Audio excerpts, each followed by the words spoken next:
Assalamualaikum warahmatullahi wabarakatuh. Perkenalkan saya Ahmad Alpendri Amin Sinaga, MPM 2208260010 akan melakukan remediasi blok respiratori dengan judul pneumonia. Yang pertama itu adalah definisi pneumonia. Pneumonia adalah peradangan paru-paru yang disebabkan oleh infeksi. Pneumonia bisa menimbulkan gejala yang ringan hingga berat. Beberapa gejala yang umum dialami penderita pneumonia adalah batuk berdahak, demam, dan sesak napas. Etiologi dari pneumonia terjadi ketika bakteri, virus, atau jamur masuk dan menginfeksi paru-paru. Infeksi paru-paru memicu sistem kekebalan tubuh bereaksi sehingga menyebabkan kantung udara dalam paru-paru atau alveoli meradang dan terisi nanah atau cairan. Klasifikasi dari pneumonia adalah yang pertama itu adalah pneumonia bakterial. Pneumonia bakterial adalah pneumonia akibat infeksi bakteri. Ini merupakan macam-macam pneumonia yang paling umum terjadi dengan bakteri yang paling sering menjadi penyebabnya adalah Streptococcus pneumonia. Yang kedua, pneumonia atipikal. Pneumonia jus ini sebenarnya masih disebabkan oleh bakteri, tetapi gejalanya lebih ringan daripada pneumonia bakterial. Karena gejalanya ringan, penderita pneumonia ini biasanya tidak menyadari bahwa dirinya sakit.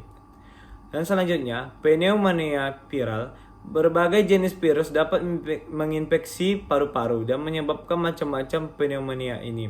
Pneumonia viral biasanya berlangsung lebih singkat daripada pneumonia bakterial dan gejalanya pun lebih ringan. Yang terakhir, pneumopungal. Ini disebabkan oleh infeksi jamur. Pneumonia pungal jarang terjadi dan biasanya dialami oleh orang yang menderita penyakit kronis atau memiliki daya tahan tubuh yang lemah. Gejala dari pneumonia sangat bervariasi. Hal ini sangat tergantung pada penyebab, tingkat keparahan penyakit, serta usia dan kondisi kesehatan penderita secara umum. Gejala tersebut bisa berkembang secara tiba-tiba atau perlahan selama 24-48 jam. Gejala pneumonia bisa ringan seperti flu hingga gejala yang sedang atau berat seperti batuk kering, batuk berdahak kental berwarna kuning dan hijau atau batuk berdarah, sesak napas, demam menggigil, berkeringat, nyeri dada ketika menarik napas atau batuk, detak jantung meningkat, hilang nafsu makan, mual, muntah atau diare, tubuh terasa lemas, nyeri otot dan sendi, sakit kepala, bau mulut.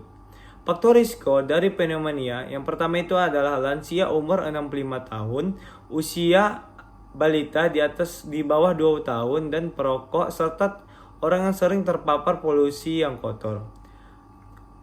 Untuk mengetahui diagnosa pneumonia bisa melakukan anamnesis, itu dilihat dyspnea, nyeri dada, batuk produktif, gejala sistemik, serta pemeriksa fisiknya itu bisa ekspansi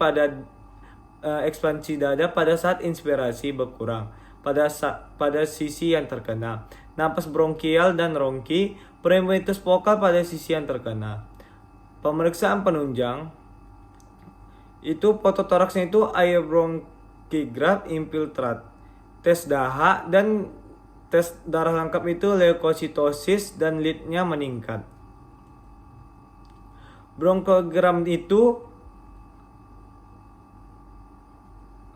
pemeriksaan tata laksana dari pneumonia. Yang pertama itu tanpa faktor kelompoknya itu terbagi 3. Yang pertama itu tanpa faktor risiko mortalitas tinggi dan tanpa faktor risiko MRSA. Itu obatnya itu dipilih salah satu yang bisa digunakan piperacillin, tazobactam, cepemim, levofloxacin, impenemem dan meropenem.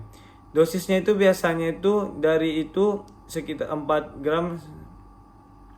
Dan selanjutnya itu terdapat faktor risiko, kelompok yang terdapat faktor risiko.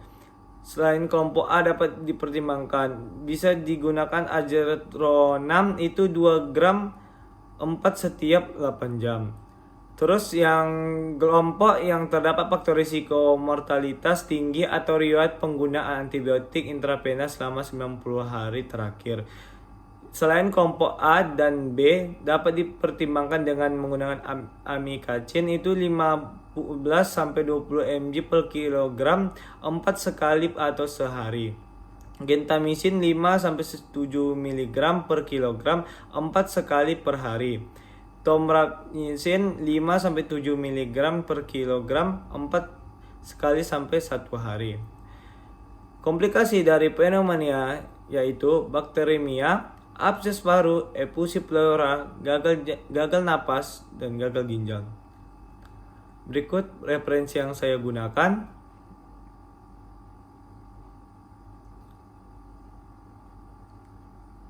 Baiklah, jika ada kata-kata saya yang salah, mohonlah dimaafi. Saya akhiri. Assalamualaikum warahmatullahi wabarakatuh.